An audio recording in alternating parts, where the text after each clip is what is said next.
¿Qué tal? Imaginen ustedes por un momento un mundo donde la frontera entre lo divino y lo humano es, digamos, porosa. Un mundo donde uno puede, con la misma naturalidad con la que invita a un amigo a cenar, extenderle esa misma invitación a un Dios. No estoy hablando de una metáfora poética, sino de una práctica real, documentada, en el corazón del mundo grecorromano. En la Clé de Songes de un tal Artemidore, un texto que suele pasar desapercibido. Se nos revela esta costumbre asombrosa. Los pudientes no solo ofrecían sacrificios a los dioses, sino que también podían recibirlos en su propia mesa.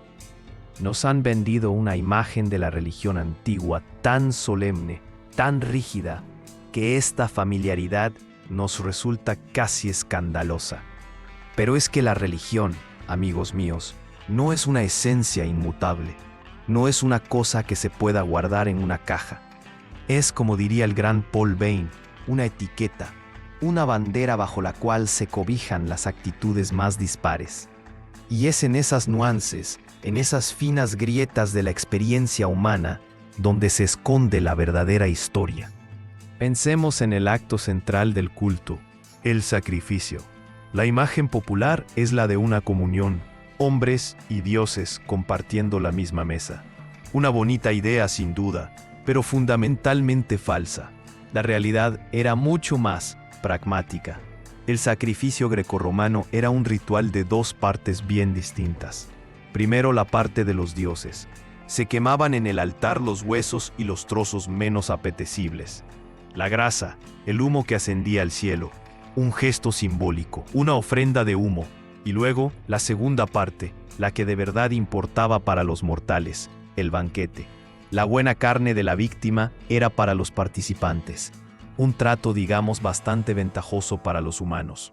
Como bien señaló Bernard, el sacrificio une a hombres y dioses. Sí, pero los une para separarlos. No comen la misma comida, no se sientan en la misma mesa. Hay un abismo. Sin embargo, y aquí es donde la cosa se pone interesante, a veces, solo a veces, se borraba un poco esa línea.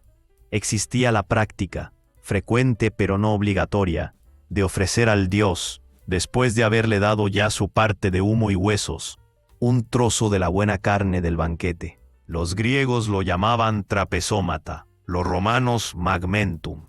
Un extra, un gesto de deferencia, una metáfora convivial llevada un poco más lejos. En Forum Clodi, cerca de Roma, un decreto especificaba que antes del festín, los genios de Augusto y Tiberio debían ser invitados con incienso y vino. Se les invitaba, pero no se sentaban con los mortales. Su parte se servía en un altar, no en una mesa de comensal. Esta misma lógica se aplicaba a esas invitaciones directas a cenar, las teoxenias. En Samotracia se ha excavado un salón de lujo, abierto al cielo, con una única y larga cama comedor, una. Cliné, allí se recostaban los dioscuros, los gemelos divinos, invitados a la fiesta. Pero el espacio era estrecho, no había lugar para comensales humanos. Los dioses comían solos. Se les preparaba el lecho, se les servía la comida, incluso se contrataban músicos para que tocaran ante sus imágenes. Pero los mortales se mantenían a distancia. La metáfora de la hospitalidad se llevaba hasta sus últimas consecuencias, pero sin romper jamás la jerarquía fundamental. La antropomorfisme, sí, pero un antropomorfisme que no olvida ni por un segundo la superioridad aplastante de los inmortales. Y entonces, ¿qué buscaban con todo esto? ¿Comunión? ¿Intercambio? Olvidemos por un momento las grandes teorías sociológicas. La relación no era de intercambio, sino de homenaje unilateral. Los dioses no devuelven la invitación. La relación se parece más a la que se tiene con los grandes de este mundo. Uno no se presenta ante ellos con las manos vacías. Se les halaga, se les soborna, se les desafía sutilmente. Te he sacrificado un buey. ¿Tendrás ahora el descaro de negarme una buena cosecha? Se intenta, como decían los romanos, fatigarlos, vencerlos por cansancio, a fuerza de plegarias. Vean la escena que nos pinta Homero. El porquero Eumeo sacrifica un cerdo para agasajar a un mendigo que, sin él saberlo, es Ulises. Echa al fuego los pelos del animal para los inmortales. Y luego, al repartir la carne, aparta un buen trozo para Hermes y las ninfas. ¿Qué pasa con ese trozo? ¿Lo deja pudrirse? No.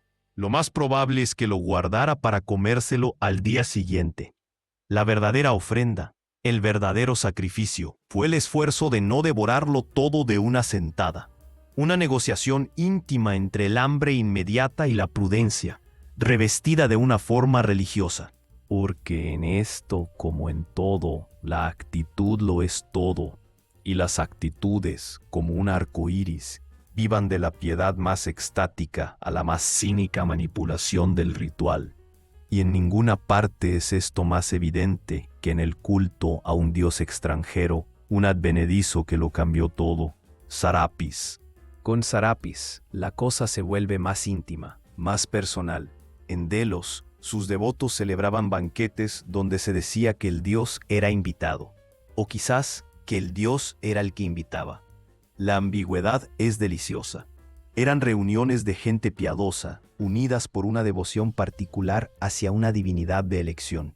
El lectisterno, la cama vacía, permitía sentir que Sarapis estaba allí, presente en el corazón de sus fieles. Pero la rutina, amigos, la rutina siempre amenaza lo sagrado. Avancemos unos siglos. En el Egipto romano encontramos papiros que son simples y llanas invitaciones a cenar. Herminos te pide que vengas a cenar a la cline del señor Sarapis, en el Sarapieion, mañana a las 9. El restaurante del templo se ha convertido en el comedor del dios. Pero hay más. Otra invitación. Sarapión te pide que vengas a cenar a la cline del señor Sarapis, en su propia casa. Y otra, Apolonio te pide que vengas a cenar a la cline del señor Sarapis, para la fiesta de entrada en la adolescencia de mis hermanos. ¿Lo ven? La comunión con el Dios se ha convertido en una fiesta familiar. El lectisterno ya no es más que una forma de darle un toque de distinción a un evento social, de realzar un banquete mundano bajo el patronazgo de un Dios que se había vuelto sinónimo de buena vida y de comilonas. El propio Aelio Aristide, un místico, un hombre que aspiraba a unirse al Dios, describe estos banquetes con una agudeza que revela la farsa. Sarapis, dice, es a la vez anfitrión e invitado, el remate perfecto para cualquier colecta que los alejandrinos hicieran con el pretexto de cenar. Así que, sagrado o profano, ¿dónde trazamos la línea? La verdad es que no hay línea. Hay un degradado, una escala de grises, desde la emoción del oficiante que tiembla al quemar el incienso, pasando por la alegría legítima del banquete post-sacrificio, porque los dioses, en la vieja mentalidad pagana, se regocijan al ver a los hombres celebrar de buen corazón, hasta la fiesta de quinceañera bajo la advocación de un dios popular. El banquete de Sarapis en Delos no era lo mismo que el de Oxirrinco. La religión no era una esfera separada de la vida. Era una forma que la vida podía adoptar. Era la solemnidad que rompía la monotonía, el gesto ritual de echar las primicias al fuego antes de comer, la libación antes de beber. Era como dice Horacio describiendo sus cenas en el campo, esos festines de dioses donde comía frente a su propio lar, su dios doméstico, compartiendo la comida consagrada con sus sirvientes. No existía una frontera clara, como la que trazó Durkheim, entre lo sagrado y lo profano. Existía la vida, con sus miedos, sus esperanzas, sus celebraciones y sus pretextos. Y la religión era el lenguaje, el color, la música de fondo que lo teñía todo. Una música que a veces sonaba a himno solemne y otras muchas a la alegre fanfarria de un banquete. Una complejidad que quizás deberíamos recordar la próxima vez que nos sentemos a la mesa en una de esas fiestas nuestras, tan cargadas de un ritual cuyo sentido original casi hemos olvidado. El viento, al final, siempre arrastra las mismas historias.